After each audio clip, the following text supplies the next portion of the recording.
লালমনিরহাটে পবিত্র ঈদ উল আজহা উদযাপিত। লালমনিরহাটে ত্যাগের আদর্শে ধর্মীয় ভাবগাম্ভীর্যের সঙ্গে মুসলমান সম্প্রদায় সোমবার 17 জুন তাদের অন্যতম প্রধান ধর্মীয় উৎসব পবিত্র ঈদ উল আজহা উদযাপন করেছে। মহান আল্লাহর সন্তুষ্টি লাভের উদ্দেশ্যে এই ঈদে সামর্থ্য অনুযায়ী পশু কোরবানি দিয়েছে মুসলমানরা। সকালে ঈদের 2 রাকাত ওয়াজিব নামাজ আদায়ের জন্য মুসল্লিরা স্থানীয় ঈদগাহ কিংবা মসজিদে সমবেত হন। ধনী গরিবের ভেদাভেদ ভুলে সবাই এক কাতারে দাঁড়িয়ে ঈদের নামাজ আদায় করেন।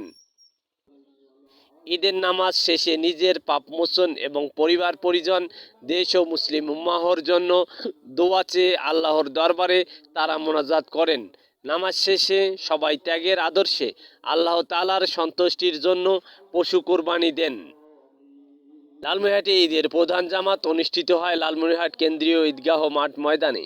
এ সময় জনপ্রতিনিধি, রাজনৈতিক দলের নেতা কর্মী, ঊর্ধ্বতন সরকারি বেসরকারি কর্মকর্তা ও সর্বস্তরের সাধারণ মানুষ ওই জামাতে অংশ নেন।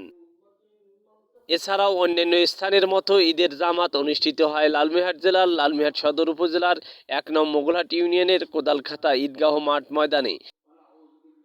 এ সময় কোদালখাতা জামে মসজিদের সাবেক সভাপতি মোহাম্মদ হযরত আলী, সাপ্তাহিক আলোর মণি পত্রিকার সম্পাদক মোহাম্মদ মাসুদ রানা রাশেদ, লালমনিরহাট সরকারি কলেজের ছাত্র রিজভী আহমেদ সৌরভ, কোদালখাতা সরকারি প্রাথমিক বিদ্যালয়ের ছাত্র আল মুবিন আহমেদ আদর ও সর্বস্তরের সাধারণ মানুষ ওই জামাতে অংশ নেন।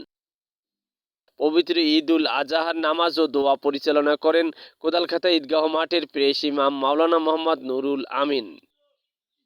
M R Rashed, Lalmonirhat.